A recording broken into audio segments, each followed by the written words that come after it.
দেবাশিস বাবু, এই যে বলছিলাম যে ঢাল হিসেবে ব্যবহার করা হচ্ছে কি, এটাকে কি এই যে উৎসব, এই মোড়কটাকে কি একটা অস্ত্র হিসেবে ব্যবহার করা হচ্ছে এই আন্দোলনটাকে যাতে একটু পিছিয়ে দেওয়া যায়, ব্যাকসিটে ফেলে দেওয়া যায়?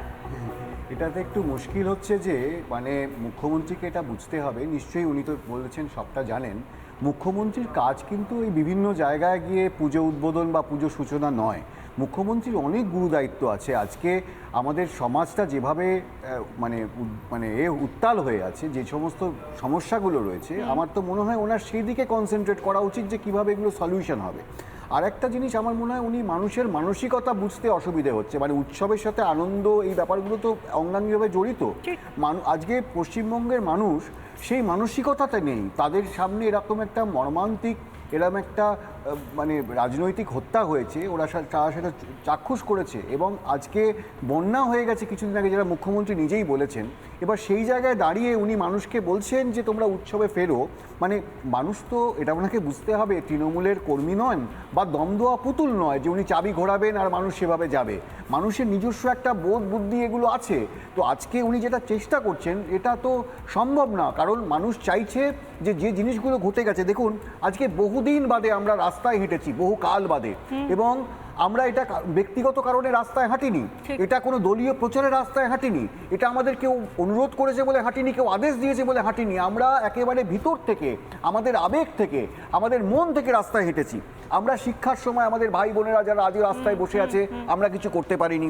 আমরা খাদ্যের মধ্যে খাদ্য যখন কেলেঙ্কারি হলো, চালের মধ্যে কাঁকড় পেয়েছি, সেটাও দাঁত দিয়ে চিবিয়ে নিয়েছি। কিন্তু স্বাস্থ্যক্ষেত্রে যে এই এত বড় দুর্নীতি আমরা আর তো সহ্য করে থাকতে পারি। এবার উনি যদি সেদিকে থেকে মুখ ঘুরিয়ে নিতে চান তাহলে তো হবে না। ওনাকে যেটা করতে হবে সেটা হচ্ছে যে সিন্ডিকেট ওনার আমলে বানানো হয়েছে, যেভাবে মানুষের উপর ঢল নেমেছে, ওনাকে সেই জায়গায় আনতে হবে। তাহলে আপনি যে কথাটা বলছেন অত্যন্ত গুরুত্বপূর্ণ, যে এই যে মুখ্যমন্ত্রী বলছেন উৎসব, কিন্তু আমরা যে মাতৃমূর্তিকে দেখি তার 10 হাতে 10 অস্ত্র থাকে, তিনি অসুর বিনাশিনী, তিনি অশুভ শক্তির বিনাশিনী, শুভ শক্তির যাতে জাগরণ হয় সেই জন্য তিনি মর্তে আসেন। আর সেই মূর্তি শুধু উৎসবের প্রতীক নয়, এ দ্রোহকালে, আজকের দিনে দাঁড়িয়ে দ্রোহকালে তিনি সংহারিণী। সেই জায়গা থেকে মুখ্যমন্ত্রীর বার্তা কেন নয় যে হ্যাঁ আজকের দিনে দাঁড়িয়ে যে সমস্ত অশুভ ঘটনাগুলো ঘটেছে তার বিচারও চাই, উৎসবও চাই। আজকে যখন অভয়ার মা বলছেন আমার ঘরের প্রদীপটা তো নিভে গেল, সে কথা কি মুখ্যমন্ত্রী শুনতে পান না? মুখ্যমন্ত্রী তো নিজে বলছেন যতক্ষণ না মানুষের মুখে হাসি ফুটবে ততক্ষণ দেবীর মুখেও হাসি ফুটবে না। মানুষের মুখে হাসি ফুটবে কি করে মুখ্যমন্ত্রী? একবার শোনাবো মুখ্যমন্ত্রী এই নিয়ে ঠিক কি বলেছেন। কাজলে আজকে ত্রাণ ড্রাই ফ্রুট গেছে, এমনি গভর্নমেন্ট দিচ্ছে, কিন্তু এটা এক্সট্রা আমরা করেছি। এটা আমাদের কন্ট্রিবিউশন টু দ্য সোসাইটি। সেবা করাটা মানুষের বড় ধর্ম, এটাই পুজো, এটাই উৎসব। মানুষের মুখে হাসি না থাকলে কারো মুখে হাসি থাকে না, এমনকি দেবীর মুখেও হাসি থাকে না। তাই কালকে আমার যাবে ফরাক্কা, সুতি আর কিছুটা কান্দি, তারপরেও আমার বাকি থাকবে যেটা রুতু আর অর্ধেক অঞ্চল। খানাকুলে পুলিশও দিচ্ছে, প্লাস আমরাও পাঠাচ্ছি।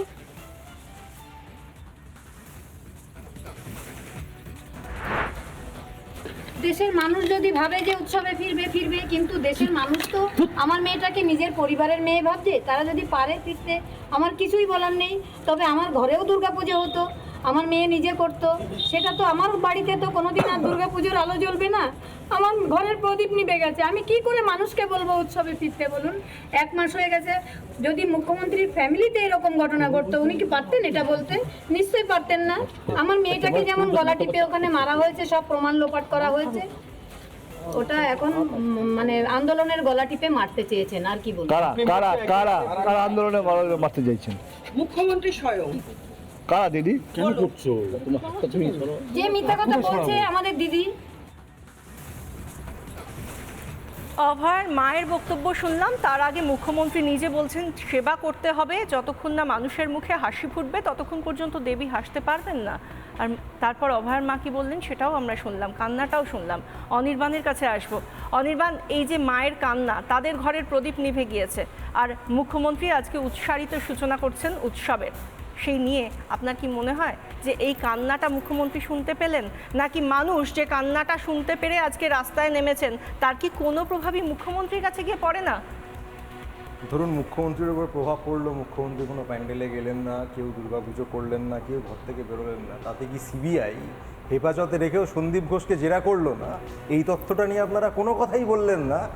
সেটার কোনো রকম প্রতিক্রিয়া অভয়ের মা দিতে পারবেন না, কারণ বিচারের প্রশ্ন যখন আসছে তখন বারবার একটা কথা উঠে আসবে যে মিডিয়া ট্রায়াল না কোর্ট ট্রায়াল। যদি কোর্ট ট্রায়ালের প্রসঙ্গ আসে, আইনের আদালতের মাধ্যমে যারা প্রকৃত দোষী তাদের শাস্তির প্রসঙ্গ আসে, তাহলে সেখানে ঠিকঠাক তদন্তের প্রসঙ্গও আসবে।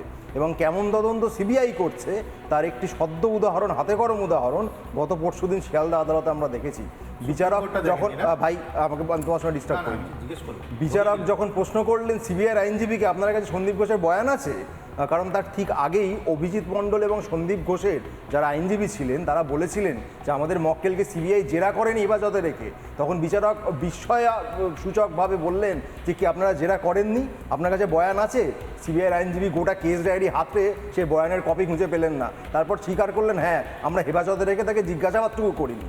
বুঝতেই পারছেন সিবিআই ঠিক কী ধরনের তদন্ত করছে, যে সন্দীপ ঘোষ নাকি এত বড় আচ্ছা, আসামি, আমি এত বড় অপরাধী না। এক সেকেন্ড, আমি আপনার কাছ থেকে আসবো, আপনার কাছেই জানতে চাই। একটু শেষ করে নিতে, আপনারা তো সবাই বিচার চান। তৃণমূল খুব খারাপ, অভ্র বললেন তারা অসুর, খুব ভালো কথা।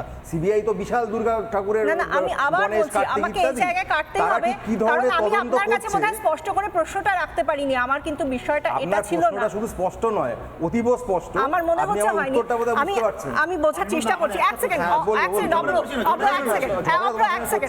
আমি একটা কথা জিজ্ঞাসা করছি আপনাকে অনির্বাণ, আপনি যে সিবিআই তদন্ত, সুপ্রিম কোর্ট বা বিচার প্রক্রিয়া, এক সেকেন্ড, আরে প্লিজ এক সেকেন্ড, আপনি শিয়ালদা আদালতের কথা বলেছেন, ঠিক আছে, বিচারপতি, সুপ্রিম কোর্ট থেকে শুরু করে যাই হোক, আমি কিন্তু সেই প্রসঙ্গেই যাইনি। আমি বলছি তদন্তের প্রসঙ্গে তো পরে আসবো, কিন্তু আমি আরে সেটা অন্য বিষয়, আমার কথাটা আগে শুনুন।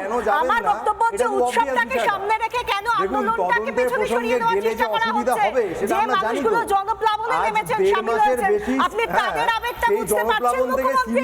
প্রশ্ন করা হচ্ছে, আপনি কি প্রশ্নটা দেখাতে পারবেন? প্রক্রিয়া কিন্তু আলাদা। ডাক্তারদের তরফ থেকে যে দাবি প্রকাশ করা হয়েছে সেখানে সিবিআই প্রতিও তারা প্রশ্ন ছুড়ে দিয়েছে যে সিবিআই এখনো পর্যন্ত তদন্তের নামে ঠিক কি করেছে সেই প্রশ্ন তারা করেছে।